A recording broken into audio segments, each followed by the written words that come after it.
Thread থাকবে, ঠিক আছে? আচ্ছা, এখন মাল্টি থ্রেড চেইন স্টিচটা দেখেন যে এর মধ্যে কি আছে, সরাসরি স্লাইডে চলে যাই। যে multi thread chain stitch, this type of stitch is formed with two or more groups of thread. যেহেতু এটা মাল্টি, সেজন্য দুই বা ততোধিক সুতা থাকবে। একটা থাকবে নিডলের সুতা আর একটা থাকবে লুপারের সুতা। আচ্ছা, loops of one groups of thread are passed through the material and are secured by interlacing and interlooping with loops of another group. Fine. আমি প্রথম ক্লাসে বলেছিলাম লুপ যেটা স্টিচ তিনটা ভাবে তৈরি হয়। একটা কি ছিল, ইন্টারলেস, মনে আছে? ইন্টারলেস আর কি ছিল, ইন্টারলেসিং আর ইন্টারলেসিং, তারপর আর ইন্টারলুপিং, আরেকটা ইন্টারলেসিং, ইন্টারলুপিং, আরেকটা ইন্ট্রালুপিং ছিল। আচ্ছা, ইন্টারলেসিং ছিল বেসিক্যালি আমার লক স্টিচের জন্য, যেটা হচ্ছে এরকম ছিল, তাই না? দুইটা থ্রেড। তারপর হচ্ছে ইন্টারলুপিং কি ছিল, এই একটা লুপ এই একটা লুপ, একটা সুতা আরেকটা লুপের ভিতর দিয়ে যাবে। আর ইন্টারলুপিং কি ছিল, এরকম একটা সুতাই লুপ ক্রিয়েট করে অন্যটার মধ্যে দিয়ে যাবে, যেটা বেসিক্যালি চেইন স্টিচ। আর ইন্টারলেস কি, লক স্টিচ। এখন আমার স্টিচ ক্লাস 400, যেটা হচ্ছে মাল্টি থ্রেড চেইন স্টিচ, এটার মধ্যে আমার ইন্টারলেসিং এবং ইন্টারলুপিং এই দুইটাই থাকবে, ঠিক আছে? এই স্টিচের মধ্যে আমার ইন্টারলেস আর ইন্টারলুপ দুইটাই থাকবে, দুইটা প্রসিডিউর থাকবে। মানে এই দুইটা প্রসেসে সম্মিলিত ভাবে হচ্ছে আমার মাল্টি থ্রেড চেইন স্টিচটা গঠিত হবে, ঠিক আছে? বুঝে গেছে? এখন দেখেন 2 নম্বর লাইনটা কি বলেছে, যে loops of one group of thread are passed through the material and are secured by interlacing and interlooping with loops of another thread. মানে দুইটা থ্রেডের মধ্যে আমার ইন্টারলুপিংও হবে at the same time ইন্টারলেসিংও হবে, ঠিক আছে? ওয়ান গ্রুপ অফ একটা হচ্ছে জেনারেলি যেটা আমার নিডেল থাকে সেটা নিডেল থ্রেড, আরেকটাকে বলবো আমি লুপার থ্রেড। স্লাইডটা একটু দেখবেন মনোযোগ দিয়ে। আচ্ছা, স্টিচ প্লাস 401 মানে 401 অনেকটা দেখতেই লক স্টিচের মতো উপর থেকে। আচ্ছা, আরেকটা জিনিস হচ্ছে কি, মাল্টি থ্রেড চেইন স্টিচ আর কাভারিং চেইন, এই দুইটারই উপর থেকে দেখতে আমার মনে হবে লক স্টিচ। লক স্টিচ কোনগুলো, আমাদের ওই যে আপনাদের সবার শার্ট বলেন, পাঞ্জাবি বলেন, হাতার যে জয়েন্টটা সেটা কি লক স্টিচ। সাইড সিল, হ্যাঁ, সাইড যেটা সেটাও লক স্টিচ। বা মানে আর্ম হলে চারপাশে মানে মোটামুটি জোড়া লাগানোর অ্যাসেম্বলি করার সবগুলাই মোটামুটি লক স্টিচ। একদম বেসিক যেগুলা, বেসিক টি-শার্ট বলেন, বেসিক শার্ট বলেন, জেনারেলি লক স্টিচ। এখন লক স্টিচের যে অ্যাপিয়ারেন্স, এটা হবে হচ্ছে আমার মাল্টি থ্রেডার কাভারিং এর ফ্রন্টটা, মানে আপার পোরশনে দেখতে মনে হবে হচ্ছে লক স্টিচ, কিন্তু এটা যখন আমি উপর করে দেখব তখন আমরা দেখব এটা নিচে লুপ আছে, ঠিক আছে? এটাই হচ্ছে হলো আমার কাভারিং এর মাল্টি থ্রেডের অ্যাপিয়ারেন্সটা দেখতে এরকম। সো এখানে 3 নাম্বারটা এটাই বলছে যে স্টিচ প্লাস 401 উপর থেকে দেখতে পুরোটাই লক স্টিচের মতো, কিন্তু যখন আমি টপ সাইডটা লক স্টিচের মতো, আর ডাবল চেইন ইফেক্ট পাওয়া যাবে হচ্ছে এটার বটম সাইডে, ঠিক আছে? আচ্ছা, তারপরে দেখেন এটার একটা ছবি দেয়া আছে। ছবিটা একদম কমন। প্রথম স্টিচটা দেখতে যে এরকম ইন্টারলেসিং হচ্ছে, আর এটার মধ্যে দিয়ে হচ্ছে ইন্টারলুপিং হচ্ছে, ঠিক আছে? এটা হচ্ছে স্টিচ প্লাস 401 এর ছবি। 406টা আবার দেখেন উপরের পোরশনটা এই যে এরকম লক স্টিচ, আর নিচেটা কি যে দুটোর মধ্যে লকগুলোর মধ্যে ইন্টারলেসিংগুলোর মধ্যে লুপ হচ্ছে, হ্যাঁ? 406 দেখেন একই রকম দেখতে, ছবিগুলো দেখেন, ঠিক আছে? আচ্ছা, কোন কোন ক্ষেত্রে 406 যেটা উপরে যেহেতু দুইটা দাগ একদম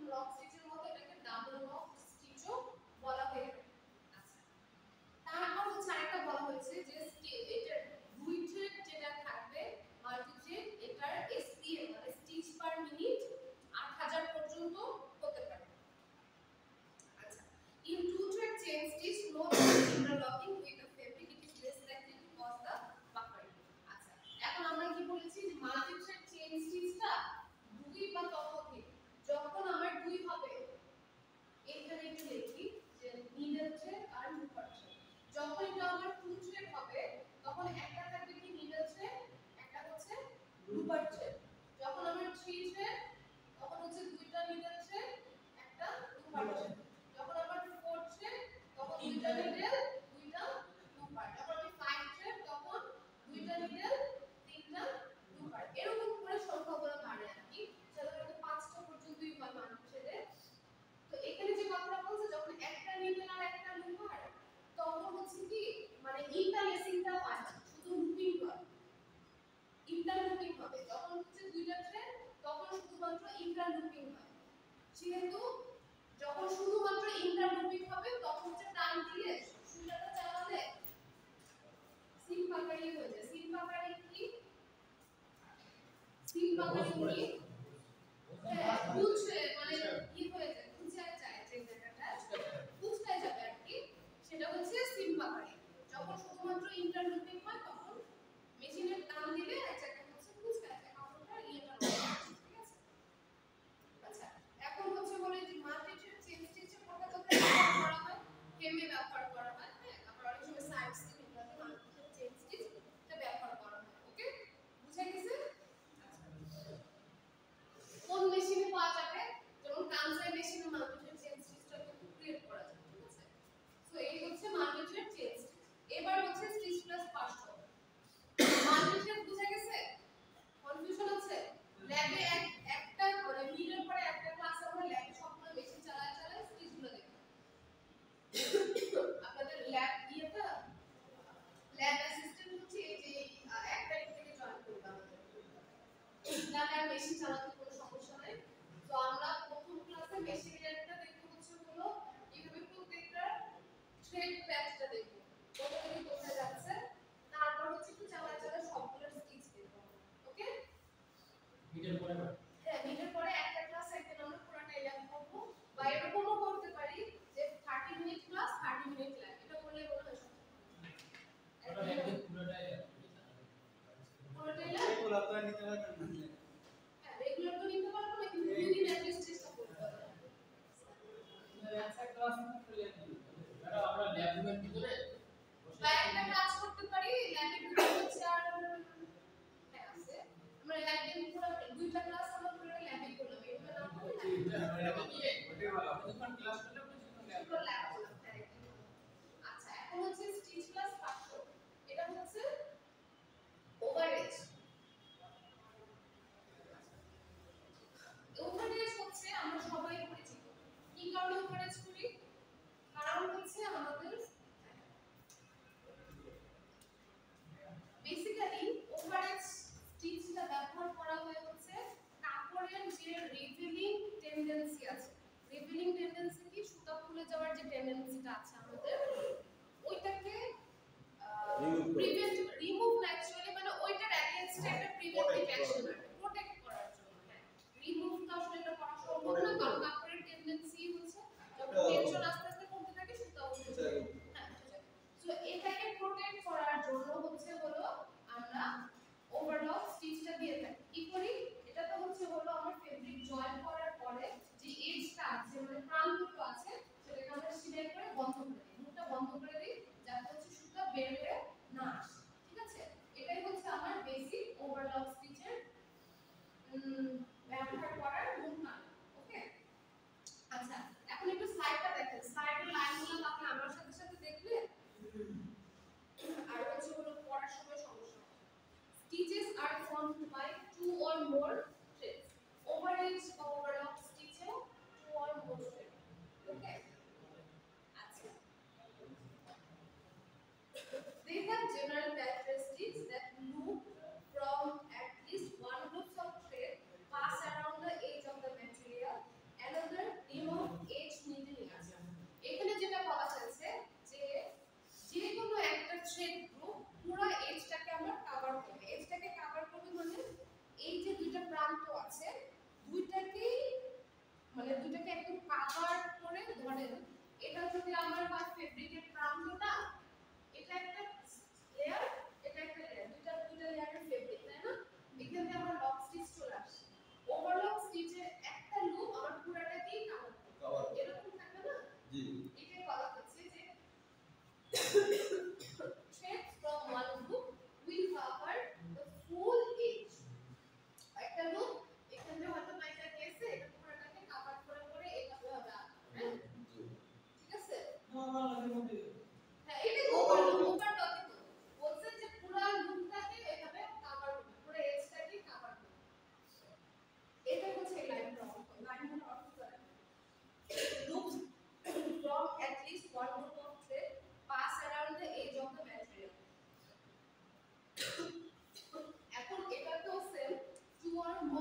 সেটা কিন্তু ওভারলকে নাই। ইভেন আপনি লক স্টিচকেও খুব মানে জায়গায় জায়গায় কেটে কেটে খুলতে পারবেন। হ্যাঁ, কিন্তু ওভারলকে কিন্তু খোলা আসলেই না, খুলবেই না। সে দরকার হলে লুপের মতো কাপড় থেকে উঠে চলে আসবে, কিন্তু স্টিচ খুলে না। সো ওভারলকের আসলে রেভিং টেন্ডেন্সি নাই। এট দ্য সেম টাইম একটা জিনিস দেখেন, এই যে সব মানে সবগুলো স্টিচ বোঝার সবচেয়ে মজার জায়গা হচ্ছে আমাদের স্লিভগুলো আর বোটম হেমটা। স্লিভ আমরা কি হাত এরকম করতেছি, এরকম করতেছি, এরকম করতেছি। ওভারলক স্টিচ যদি আমার স্টিফ হইতো তাহলে কি আমি হাতে তো সহজে ভাঁজ করতে পারতাম? পারতাম না। তার মানে কি ওভারলক স্টিচটা হচ্ছে আমার ইলাস্টিক, ইলাস্টিক একটা টেন্ডেন্সি আছে, ইলাস্টিক একটা অনেকটা হচ্ছে হলো এক্সকিউজ মি, এক জায়গায় শক্ত হয়ে লেগে থাকে না, শক্ত না, স্টিফ না, এটা হচ্ছে ইলাস্টিক। সো ওভারলক স্টিচের ইলাস্টিসিটিটা ভালো এবং আনরাভেলিং টেন্ডেন্সি নাই। ওকে, সব টাইপের স্টিচ দেখেন মানে লক স্টিচও কিন্তু একটা টান খায়, তাই না? হাতটা যখন আমরা সরাই যে টানটা আমরা খাই এটা কিন্তু লক স্টিচের টান খায়, খেয়াল করবেন, ঠিক আছে? কিন্তু ওভারলকে কিন্তু কোনো টান নেই, টান খায় না, একটা টানটা কিন্তু আপনার লক স্টিচের টান, ওভারলকে কিন্তু টানটা নাই। ও জাস্ট একটা ইলাস্টিক দেয়, ফেব্রিকটাকে স্মুথ একটা অ্যাপিয়ারেন্স দেয়। আরেকটা মজার জিনিস দেখবেন, কিছু কিছু আপনারা কখনো করেন হকার মার্কেট থেকে জামা কাপড় কেনাকাটা করেন? নূরজাহান, এটা বেসিক্যালি ফিমেলরা বলবেন যে নূরজাহান মার্কেটের যে জামা কাপড়গুলো ওগুলো অনেকগুলো না জয়েন্টে নেয়, মানে ওগুলো তো সব ডিফেক্টেড প্রোডাক্ট, লক স্টিচ থাকে না, খালি ওভারলক দিয়ে কিছু জামা বের করে। হ্যাঁ, ওই জামাগুলো দেখবেন যখন পরে বা আপনাদের ফিমেল যারা মেম্বার আছে বাসায় ওদেরকে জিজ্ঞেস করবেন, ওটাতে কোনো জামা কাপড় কোনো টানই খায় না, জাস্ট মানে ওইটাও জয়েন্ট ওইটার মতনই পড়ে থাকে। যতই নড়াচড়া করেন, আমরা জেনারেলি জামা কাপড় থ্রি পিস সেলালে হাতাটাতে যে টানটা খায় বা টানটা লাগে, ওইটা ওগুলা কিছুই লাগে না। ওই যে উনি তো এই যে জামা কাপড় নিয়ে কাজকর্ম করেন, ইয়ার এক্সপোর্টের যে জিনিসগুলো আছে যেটা লক স্টিচ নাই, খালি ওভার মানে সস্তা, এগুলো হচ্ছে কি সব কি ডিফেক্টেড, মেয়েরা হচ্ছে কম দামে যারা স্টাইল করে বেশি, এক এক দিন এক একটা পরার জন্য ওগুলো কিনে কিনে চায়। তো ওগুলা মানে যারা টেক্সটাইল ইঞ্জিনিয়ার তারা ওই ডিফেক্টগুলো খেয়াল করলে কিছু শিখতে পারবে আসলে, যে ওইটার মধ্যে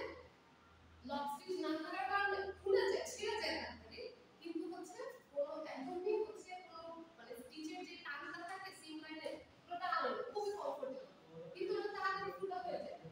ওই তো মানে ওটা অনেক ওয়ান টাইম হয়, খুলে থাকে না, খবর দিয়ে থাকে, সেজন্য ওটা খুবই মানে একদমই ইলাস্টিসিটি অনেক বেশি, কোনো রকমের ইয়ে নেই। ওগুলো জাস্ট কম দামে কিনে 5-6 বার করে ফেলে দেয় এরকম। তো ওই ওই জায়গায় এই জিনিসটা দেখা যায় যে ইলাস্টিসিটি যে ওভারলক স্টিচে ভালো, এটা ওইটা থেকে এক্সাম্পলটা বোঝা যায়। আচ্ছা, তারপর বলা হয়েছে যে এর range of narrow stitch bite, stitch bite, bite শব্দের অর্থটা দেয়া আছে, ফাঁস বলতে কি জানেন? এই যে এই লুপের যে ডিসটেন্সটা এটা হচ্ছে 3 থেকে 5 মিলিমিটার, মানে কি হ্যাঁ মিলিমিটার, মিলিমিটার বলতে ওই যে ওভারলক গুলাই দেখেন নিজেদের জামা কাপড়ে এই যে কভার করেছে না, এই লেন্থটার কথা বলা হচ্ছে, এই যে ওভারলকের লেন্থ এটা হচ্ছে দেখে তো বোঝা যাচ্ছে 3-4 মিলিমিটারই হবে, বেশি হবে না, 3 থেকে 5 মিলিমিটার সাধারণত এই যে মানে বাইট শব্দটার একটা আক্ষরিক অর্থ আর কি ফাঁস, মানে এই লুপটা জেনারেলি 3 থেকে 5 মিলিমিটার লম্বা। আচ্ছা, আরেকটা জিনিসও আমরা জানি যে ওভারলক স্টিচ মেশিনে একটা ছোট ওই যে ফিট প্লেটটা যেটা আছে, প্লেটের পাশে একটা ছোট নাইফ থাকে, কিছু তো থাকে তো হচ্ছে থ্রেডগুলো এক্সট্রা কেটে কেটে পরিষ্কার করে ফেলার জন্য হচ্ছে বিট করার জন্য হচ্ছে এই নাইফটা থাকে। সো এমন কোশ্চেন ধরেন একটা 2 মার্কের আসতেই পারে যে ওভারলক স্টিচে কেন আমি একটা নাইফ ফ্যাসিলিটেট করতেছি মেশিনে, কেন করব? এক্সেস যে থ্রেডগুলো আছে ওটাকে ক্লিন এজটাকে নিট করার জন্য এই নাইফটা আমরা ইউজ করি। পারা যাবে না, লেখা যাবে না, 2 মার্কের অ্যানসার। শুনুন, নিজের মতো করে যা মানে কপি পেস্ট না করে আপনারা তো এলেন মানে আপনারা তো সেক্সিও দেন অনেকে, ম্যাক্সিমাম মধ্যে সেক্সি দেয়, তো কপি পেস্ট করবেন না আমার পরীক্ষায়। আমার পরীক্ষায় কপি পেস্ট আমি কিন্তু মানে তো কি করি, আমার যখন অনেক থাকে তখন আমি প্রথম 2-3টা কোশ্চেন করি যে কে কপি পেস্ট করছে, কে স্ক্রিপ্ট থেকে কপি পেস্ট করেছে, আর কে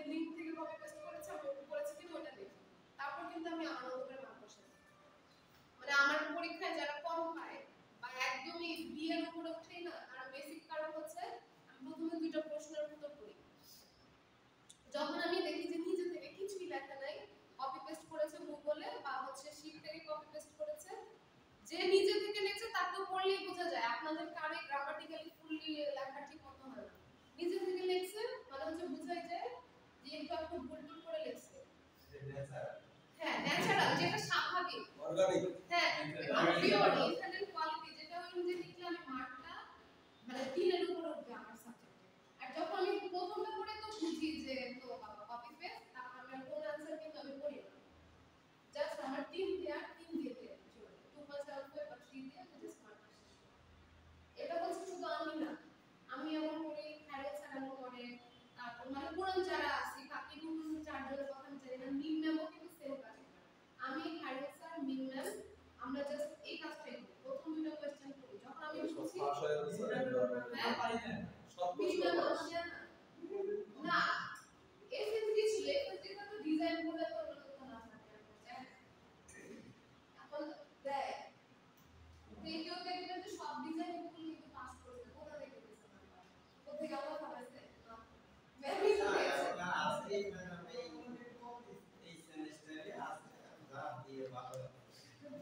না সেক্ষেত্রে তো আপনাদের এই যে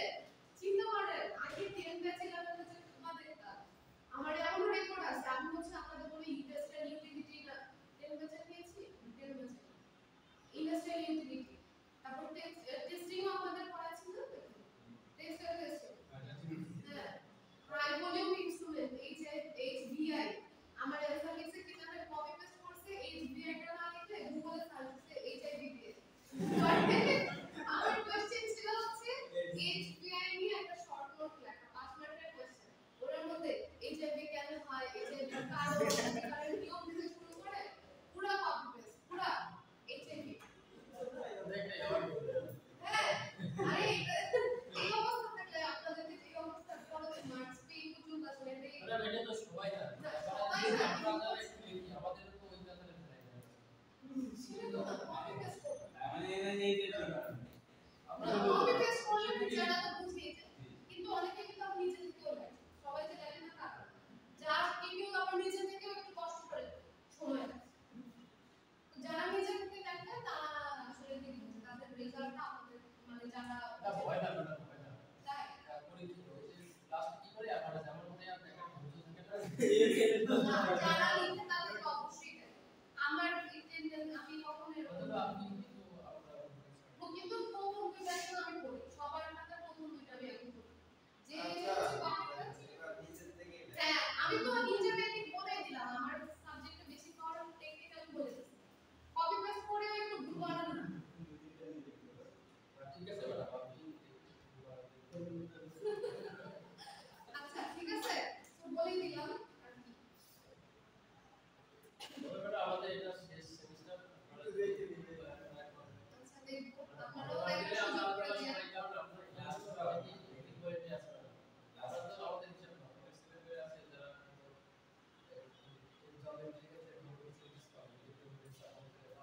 শুনুন, পড়াশোনাটা তো কষ্টের জিনিস, অনেকে বলছে কি যে কলেজে ম্যাম ডিউটি থাকে এর জন্য করতে পারি না, আমরা তো আমাদের কিন্তু এটা তো আমাদের একটা ডিউটি তাই না, আমরা এটা নিয়ে পড়াশোনা করতেছি না, নিজেদের পড়াশোনা করতেছি না। আমি এটা অবশ্যই অ্যাডমিট করি যে কারণ গার্মেন্টসের জায়গা হচ্ছে একটা টক্সিক জায়গা, গার্মেন্টসের মতো নোংরা মানে জঘন্য চাকরি আর হয় না। কারণ হচ্ছে আমি এটা বেশি রিয়ালাইজ করে পারলাম আমার হাজবেন্ড নিজে হচ্ছে গার্মেন্টসে চাকরি করে, তো এটা আমি দেখি, হ্যাঁ তা আমি নিজেও করেছি, আমার ক্যারিয়ার কিন্তু আমি গার্মেন্টস দিয়ে শুরু করেছি, কারণ টেক্সটাইল ইঞ্জিনিয়ারিং করে আসলে কিছু শিখতে চাইলে গার্মেন্টসের থেকে ভালো জায়গা হয় না, আর গার্মেন্টস একটা গজবের জায়গা, এটাতে যারা থাকে তাদের লাইফটা আসলে আস্তে আস্তে টক্সিক হয়ে যায়। নিজে কোনো নির্দিষ্ট সীমা নেই, নিজের হাজবেন্ডই কখন আমাকে বাসায় ঢুকছে না তারা যাওয়ার টাইম আছে যাওয়ার টাইম কত উপর, হ্যাঁ এটাই। তার পার্সোনাল লাইফ তার পার্সোনাল লাইফ কিছুই থাকবে না, এবং উপরে উঠতে হইলে তোমাকে ওইটা সেট বলেন বাচ্চা আপনি বলেন চাকরি তো ঠিকই নিতে কি করে ঈদের যে ছুটি দেয়, ঈদের আগের দিন রাত 5টা পর্যন্ত ডিউটি করেন আপনারা, রাত 2টা পর্যন্ত ডিউটি করে ভোরবেলা বাসায় ঢুকে, তাই না? ছুটি দেয় 4-5 দিন 6 দিন 7 দিন, রাতে কিন্তু পুরো রাতে ওভার যেটা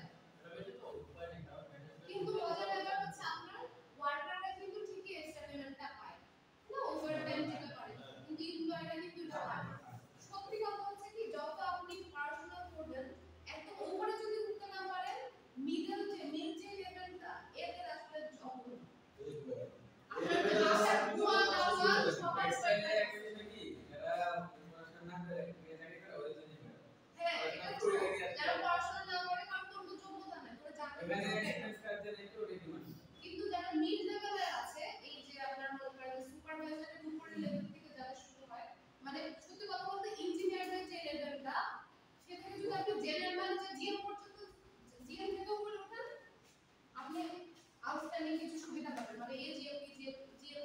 ওখানে ডিরেক্টর পর্যন্ত যান ভালো সুবিধা কিন্তু এই যে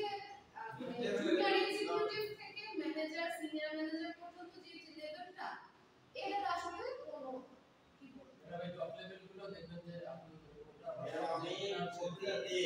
ইঞ্জিনিয়ার ছাড়া না এখন আমি কি কোর্স কয়টা থেকে রাত 11টা পর্যন্ত শুধু যাই এইভাবে ভাষা মানে 30 দিন যারা শুক্রবার একদিন লাইফ নাই তো আপনার কোনো লাইফ নাই দেখেন আপনার বাসায় কি হচ্ছে আপনি কিন্তু কিছুই জানেন আপনি খালি টাকাটা দেন টাকা দেই ঝগড়াও লাগে স্বাভাবিক না আপনার যে ঝগড়া লাগে আপনার যিনি ওয়াইফ আছেন তিনি কিন্তু অনেক কম্প্রোমাইজ করতেছেন এটা কিন্তু অবশ্যই আপনাকে স্বীকার করতে হবে না করলে তো হতো না না হলে তো আপনার সংসার ঠিক কারণ হচ্ছে আপনি ওনাকে টাকাটা দিয়েছেন আর কিছুই দিতে পারবেন না আপনি কোন রকমের সময় বা অ্যাটেনশন ধরেন আপনাকে হয়তো বলতেছে যে আপনার বাচ্চার এই সাবজেক্টে আপনার বাচ্চা ভালো না আপনি কিছু কান দিয়ে শুনতে পারতেছেন আপনি কিছু আপনার বাচ্চাকে নিয়ে পড়তে বসাবেন বা ওকে একটা টিচার ভালো টিচার ধরেন এমন একটা সাবজেক্ট ধরেন আপনার বাচ্চাকে বলতেছে যে আপনার ছেলে ফিজিক্সে ফেল করেছে ফিজিক্স পারে না আপনি শুধু এটা কানে শুনতেছেন বা এমন হতে পারে যে আপনার ওয়াইফ হচ্ছে বাংলার স্টুডেন্ট ছিল বাংলা নিয়ে পড়াশোনা করেছে আপনি হচ্ছে ইঞ্জিনিয়ার বা তো ম্যাথ ফিজিক্স কেমিস্ট্রি একটু ভালোই পারেন এটা তো স্বাভাবিক হয়তো দেখা গেল যে তার হয়তো ওই জায়গায় এক্সপার্টাইজ নাই কোন স্যার ফিজিক্সে ভালো সেটা খুঁজে বের করতে পারতেছে না এটাকে পারতো আপনি পারতেন কিন্তু আপনি তো কান দিয়ে শুনছেন খালি আর টাকা দিয়েছেন আর তো কিছু পারবেন না তো এইসব ক্ষেত্রে তো তার ফ্রাস্ট্রেশন জমা হওয়াটা স্বাভাবিক বইয়ের ফ্রাস্ট্রেশন হবে না যে খালি টাকা দেওয়ার কোনো দায়িত্ব পালন করে না এটা নিয়ে আমরা তো ক্যান্ডেল করব স্বাভাবিক না সেটা হচ্ছে একটা শুনেন আমি লাস্ট ক্লাসে কথা বলছিলাম যে আমার ম্যাটারনিটি লিভের সবার সময় খুব ফ্রাস্ট্রেটেড হয়ে গেছিলাম যে একটা মানুষ খালি ঘরে কিভাবে থাকে তখন কিন্তু মাথা খুব এলোমেলো হয়ে যায় আমি তখন চিন্তা ভাবনা করবো কি দিয়ে আসলে ঝগড়া করবো কি করবো যখন তার একটা নিজের আলাদা জগৎ থাকে তখন আর দেখে এটা থাকে না তো এটা তো ফ্রাস্ট্রেশন জমবে আপনার ঝগড়া লাগবে কারণ আপনি তো কোনো সময়ই দেন বাচ্চা জন্য নিয়ে খেয়ে দিয়ে ঘুম দেন ঘুম দিয়ে উঠে এটা আপনার অফিসে এটা হলো লাইফ টেক্সটের জীবন মানে আসলে কিন্তু ওই যে টাকা পয়সা আছে চান আপনি বেকার বসে থাকবেন তো আপনি অন্য যে কোনো ট্রিপলি বলেন সিএসসি বলেন বিবিএ এমবিএ হাবি জাবি অনেক কিছুই আছে বসে থাকতে হয় কিন্তু টেক্সটাইলে হচ্ছে কি যে কেউ বসে থাকে না। সবাই কিন্তু বুটিক্স বলেন আর যেখানেই বলেন কোন একটা প্রাইভেট ইউনিভার্সিটি থেকে পাস করলো সবাই কিন্তু লাস্ট সেমিস্টারে শেষ হওয়ার আগে থেকে চাকরিতে ঢুকে যায় টাকা কম মানে বেকার কেউ নেই বেকার কেউ পাবে না বেকার খুব কম যেমন আমার নিজের বাবা সিভিল ইঞ্জিনিয়ার ওনাদের কিন্তু আমি সিভিল ইঞ্জিনিয়ারদের অর্থ আমি জানি কারণটা সিভিল একটা বড় সিভিল ইঞ্জিনিয়ার না সিভিল ইঞ্জিনিয়ারদের ডাউনফল ভালো 15 বছর আগে থেকে শুরু হয়েছে বেকার বসে থেকে কিন্তু না একটা প্রজেক্ট শেষ 3-4 মাস বেকার আরেকটা প্রজেক্ট ঘুরে তারপর চাকরি করে যেমন আমার বাবা এখন যে প্রজেক্ট আছে এই প্রজেক্ট হচ্ছে ফেব্রুয়ারি পর্যন্ত চলবে তারপরে কিন্তু তার আবার কিছুদিন কয়েকটা প্রজেক্ট বুঝতে হবে ওইটা আমাদের আছে আমাদের ওইটা তো আছে বুঝি না আমাদের ওইটা তো আছে দেখতে পারতে হবে সিভি দিতে না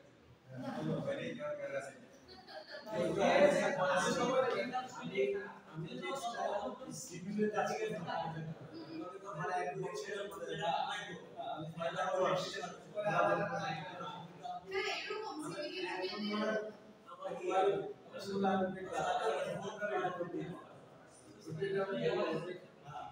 সো টেক্সটাইল ইঞ্জিনিয়ারদের এই একটা অনেক টক্সিক আর খারাপ কোম্পানি কে কারো উপর দোষ চাপাই দিবে কে সবচেয়ে বেশি টক্সিক হচ্ছে রাত 3টা সময় এই ডায়োফিনেশন আরেকটা কারণ টক্সিক কারণ হচ্ছে কি টেক্সটাইল ইঞ্জিনিয়ারিং তো বাংলাদেশে যখন নতুন মানে আসছে তখন তো সব নন টেক্সটাইলরা উপরে পজিশনে বসে আছে তো নন টেক্সটাইলরা সবসময় একটা কি যে টেক্সটাইল ইঞ্জিনিয়ার আসলে পজিশন কে করবে তারা সবসময় একটা ইনসিকিউরিটির মধ্যে থাকে এজন্য নিচে যারা আছে টেক্সটাইল ইঞ্জিনিয়ার তাদের কাজটা করে ফেল মানে টক্সিক মানে ওরে খালি দোষ চাপায় এখানকার মান নাই আমার কাছে নেই কিন্তু ভাই টক্সিক এটা আমি অবশ্যই না ম্যাডাম আপনি দেখবেন যে একটা ফ্যাক্টরিতে টেক্সটাইল ও কার্ডবোর্ড যেটা এই সেক্টরে ম্যানেজমেন্টে দেখবেন যে 80% নন টেক্সটাইল আর হচ্ছে বেসিক্যালি সব প্রিমিং অ্যারেঞ্জমেন্ট কোথায় থাকবে লং ওভারঅল সো যেমন যদি আমি 2-1 মার্কসের কোশ্চেন দিই যে কেন আমার ট্রিমিং নাইফ আমি ইয়ে করি ওটাতে অ্যানসার করাই যাবে তাই না এরকম আমি কিন্তু এরকমই অ্যানসার কোশ্চেন দিই আমার কোশ্চেনে ইয়ে দেওয়া যাবে আউট কপি পেস্ট করে আমি পুরো খুবই অপছন্দ করি টেকনিক্যাল কোশ্চেন দিতে হবে হ্যাঁ টু দা পয়েন্ট অ্যানসার করবেন মাইনাস কোন আমার সাথে আপনাদের শত্রু থাকে তাই না কিন্তু আউট করলে মাথাটা গরম হয়ে যায় একটা কোশ্চেন করতে গেলে কিন্তু আবার সময় চলে যাবে মানে এটা কোন কথা ধীরে ধীরে না যত সময় নেওয়া সময় কত মার্কস স্ট্রিট করে বড় করে লেগে তো আপনি করতে না লাগবে আচ্ছা 6 নম্বর পয়েন্টে দেখেন স্টিচ প্লাস 503 কে বলা হয় সার্জিং স্টিচ এই যে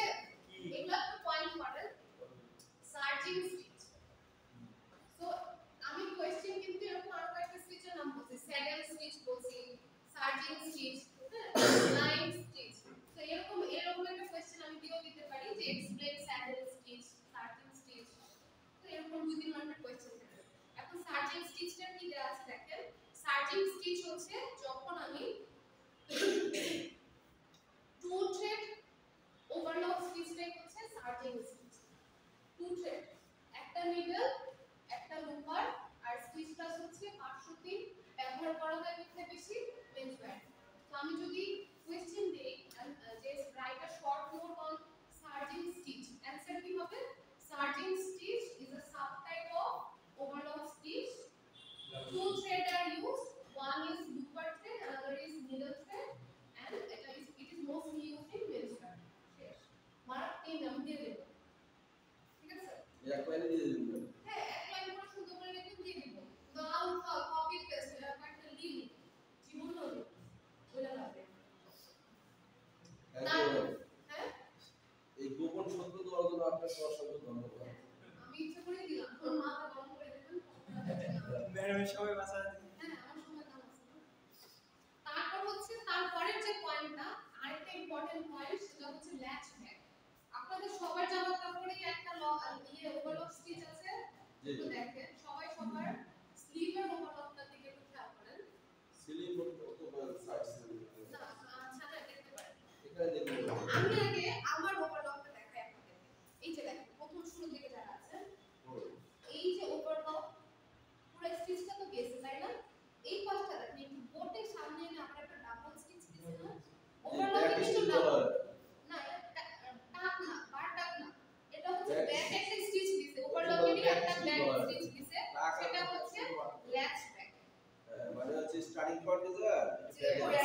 একটু ব্যাক দিছে না একটা ল্যাচ ব্যাক দিছে যাতে সেটা করে হচ্ছে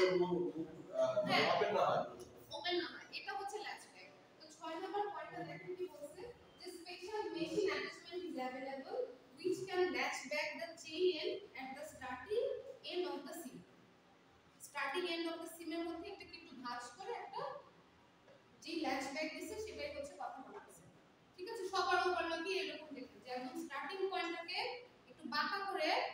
এখানে ডাবল একটা স্টিচ আসছে সবারটার মধ্যে আছে সবাই একটু খেয়াল করে দেখবেন এটাকে বলা হয় হচ্ছে ল্যাচ ব্যাক ঠিক আছে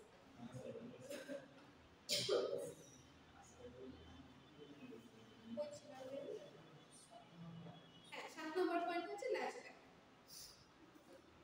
তারপরে এটা ইউজ আসলে সব জায়গাতেই আছে ডেকোরেটিভ পারপাস নিট ফেব্রিকে ব্যবহার করা হয় সাইড সিম আর্ম হোল ইনসাইড সিম ও আদি যদি সব জায়গায় ওভারলকটা আমরা ইউজ করা হয় পিকচার দেওয়া আছে পিকচার তো আর 3 হবে শিখবেন তারপর হচ্ছে স্টিচ প্লাস 600 এটা হচ্ছে কাভারিং একটু আগে আপনাদের সাথে একটা মজার ইয়ে শেয়ার করি আমি 12 ব্যাচের ক্লাস নিয়ে উপরে গেছি তো হচ্ছে আমার একটা রিকমেন্ডেশন লেটার লাগবে মানে আমার বুটেক্সের টিচারদের কাছ থেকে লক দিয়েছে স্যারকে স্যার আমার একটা রিকমেন্ডেশন লেটার ইস্যু করা তো উনি আমাকে রিপ্লাইটা কি দিয়েছে শুনো বলছে যে হ্যাঁ শিওর আমি রিকমেন্ডেশন লেটার দিব বাট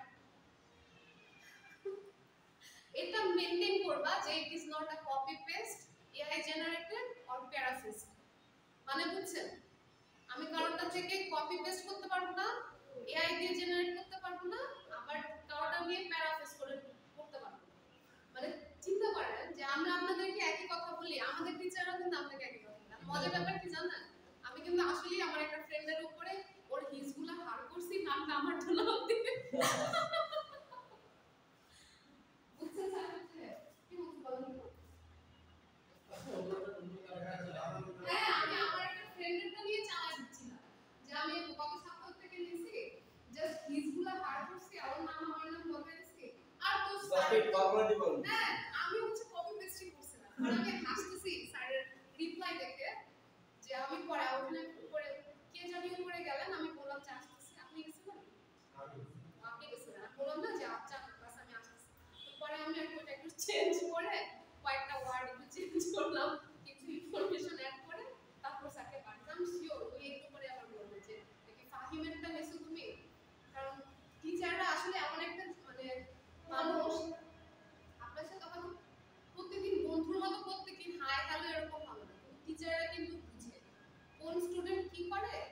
আমি যেমন আপনাদের একটা বুঝবো, আমার টিচাররাও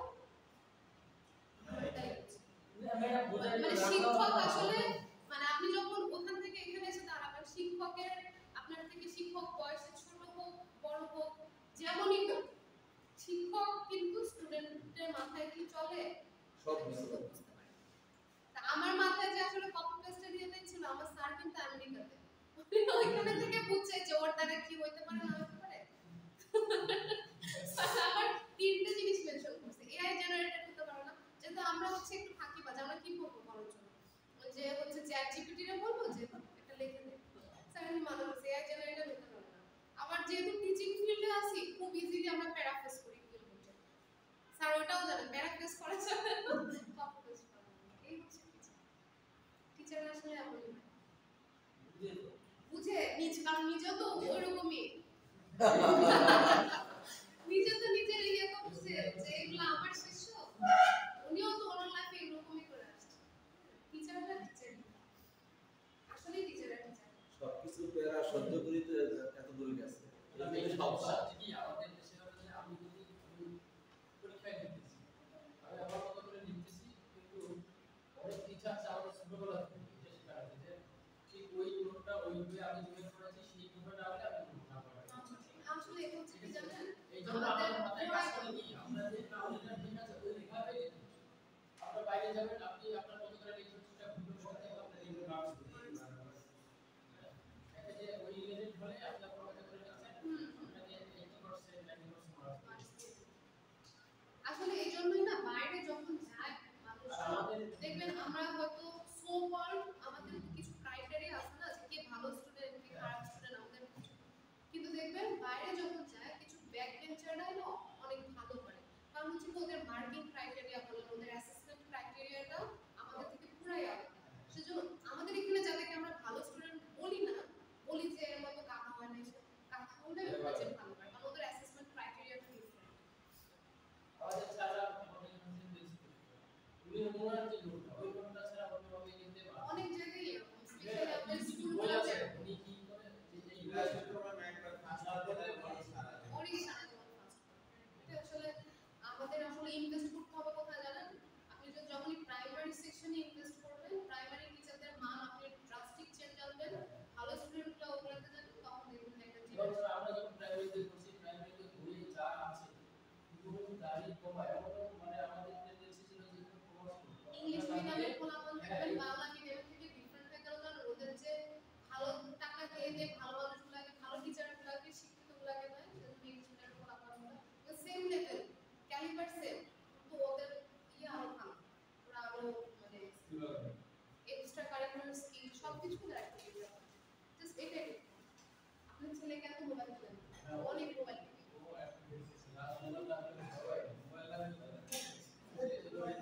বাচ্চারা ফোন দিয়ে এত সময় স্পেন্ড করে, আমার মেয়ে তো আজকেই পাবে তারপর পুরো সপ্তাহে খাবার না, তাই বুঝি ও আমার মেয়ে 2 বছর, আমার মেয়ে তাও এক সপ্তাহ আমার বাচ্চারা মোবাইল মানে খুবই অ্যাডিকটিভ জিনিস, আমরাই তো বড় অ্যাডিক্টেড। আচ্ছা এখন আমরা কাভারিং চেঞ্জ টিচার, আচ্ছা এখন মাল্টি থ্রেড আর ওভারলক দুইটাতে আমার অ্যাট লিস্ট দুইটা নিডল লাগবে, তাই না? কিন্তু কাভার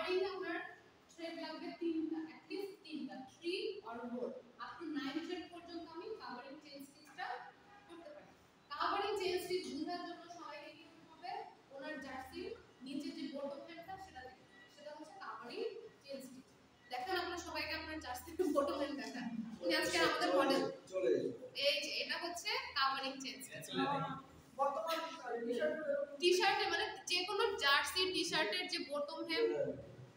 স্লিভের যে সাইড হেমটা সব হচ্ছে আমার কাভারিং চেন স্টিচ, ঠিক আছে। এখন কাভারিং চেন স্টিচের জেনারেলটা দেখি যে 3 গ্রুপস অফ থ্রেড ইউজ করা হয়। আর জেনারেল ক্যারেক্টারিস্টিক হলো উপর থেকে আমি দুইটা গ্রুপকে দেখতে পারবো, সরি উপর থেকে আমি অ্যাট লিস্ট একটা গ্রুপকে দেখতে পারবো, মানে নিডল থ্রেডগুলোকে উপর থেকে দেখা যাবে আর লুপার থ্রেডগুলো থাকবে হচ্ছে নিচ থেকে দেখা যাবে। মানে টপ সারফেসে আমি সব নিডল থ্রেড দেখবো আর ব্যাক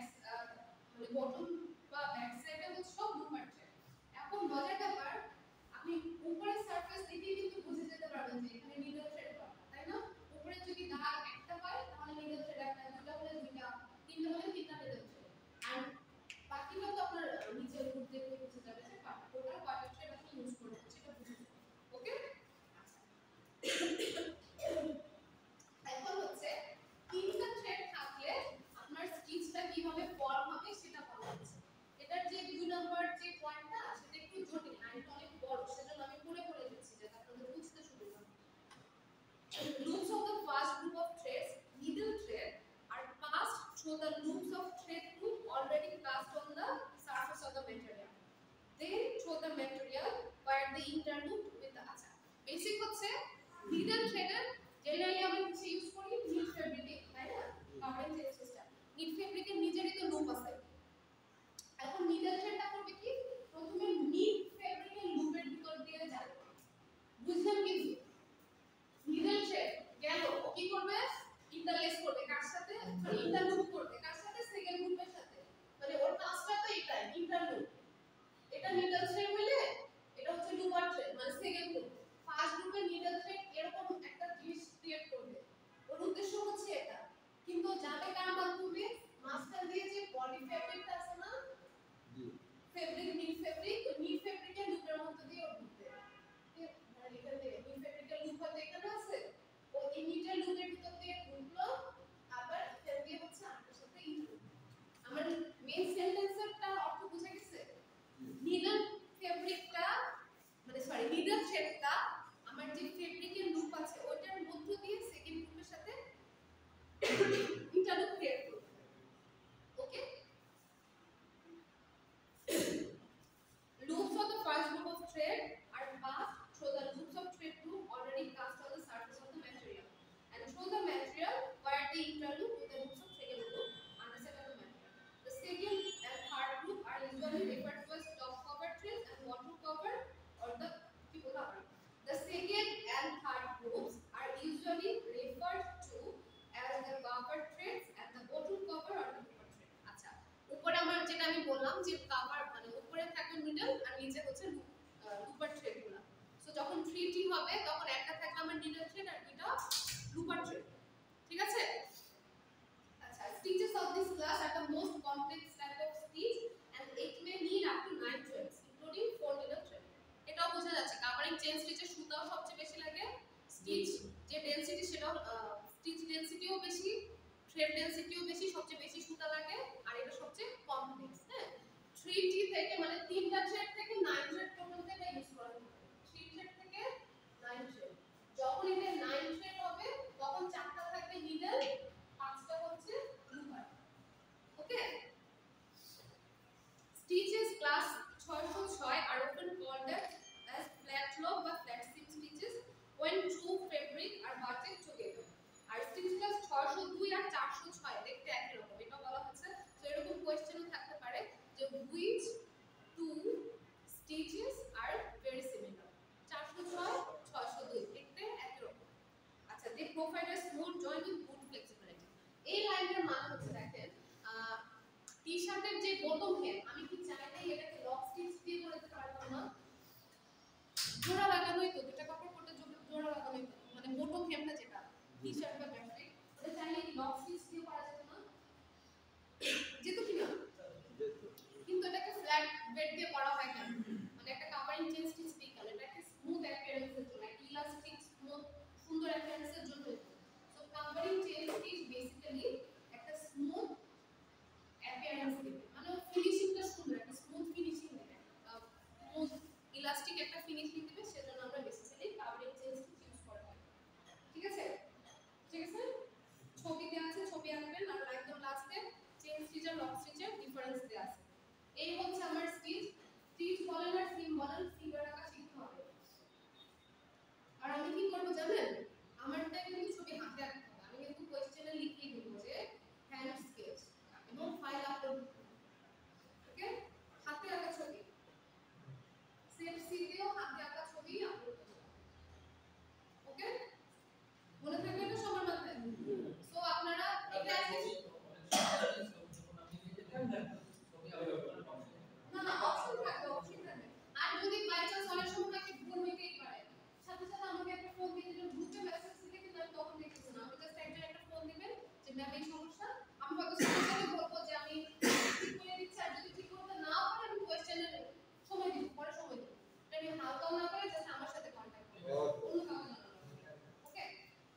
ব্যাপার 40 মার্কের মধ্যে এটা শিওর থাকে না at least 10 মার্ক আমি হচ্ছে হলো ছবি আঁকতে ঠিক আছে না আরো কমাই না ছবি আঁকতে শিখতে হবে টিচার সেম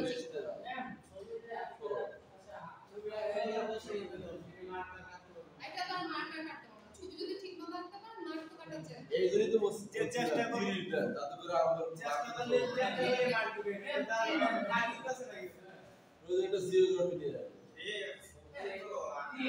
ছবি চেষ্টা করলে মার্ক না ছবি হাতে আঁকতে হবে না মনে করছে না আমরা হাতে বইতে কি আছে না করে আইডিয়া এটা তো কমেন্ট হাতে একটা মার্ক পাইছে ভালো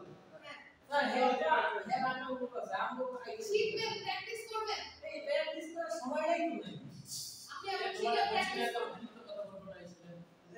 ভাই আচ্ছা শুনেন এখন আরেক কথা আমার টেক্সটের অলিম্পিক কয়জন পার্টিসিপেট করবেন এখন তো আর পাবো কয় তারিখে হবে সেটা জানেন 7 তারিখ শনিবার কেউই পার্টিসিপেট করবেন না এরকম কথা শনিবার তো হয় না ভাই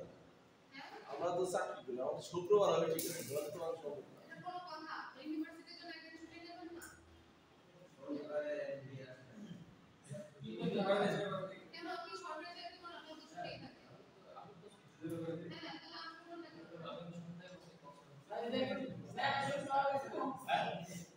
এটা কোনো কথা না একটা ব্যাচ থেকে একজনও থাকবে না এটা তো একটা লজ্জাজনক রেজিস্ট্রেশন করে ফেলেন পরীক্ষা দেন একটা এক্সপেরিয়েন্স আর কিছু না হোক ধরেন আপনাকে যদি জিজ্ঞেস করে যে আপনি যে এত বছর পড়াশোনা করেছেন আপনার এক্সট্রা কারিকুলার অ্যাক্টিভিটিস কিছু না কিছু তো বলতে পারবেন পার্টিসিপেট করেন একটা ডিফারেন্ট এক্সপেরিয়েন্স হবে আমি এটা বলছি না একটা ডিফারেন্ট এক্সপেরিয়েন্স হবে আর খুবই ছোট খাটো একটা অলিম্পিয়াড অনুযায়ী ফিটাও একদম কম 300 টাকা আপনি একটা টি-শার্ট পাচ্ছেন লাঞ্চ পাচ্ছেন স্নেক্স পাচ্ছেন সার্টিফিকেট পাচ্ছেন তো ওই অনুযায়ী 300 টাকা আসলে কোনো টাকা না আর আলাদা যদি পরে যদি প্রাইজ পেয়েও যান তাহলে একটা প্রাইজ মানিও পাচ্ছেন ঠিক আছে শুক্রবার হইলে ঠিক ছিল শুক্রবার বলে ঠিক ছিল কিন্তু শুক্রবার করা যাচ্ছে না কারণ 13 তারিখ থেকে পরীক্ষা শুরু 6 তারিখে আপনাদের লাস্ট ক্লাস তো একাই না আমাদের আসলে অনেক প্ল্যান আছে তো এবার মিটের পর আমাদের একটা দেওয়ার প্ল্যান আছে পিকনিক করার প্ল্যান আছে তো তো হচ্ছে সব একসাথে তাহলে জগা খিচুড়ি হয়ে যাবে আবার দুইটা ওয়ার্কশপ আছে ট্রেনিং কিছু আরো করব কাজ আছে এবার অনেক সো এই অবস্থা আজকে এতটুকুই থাকলো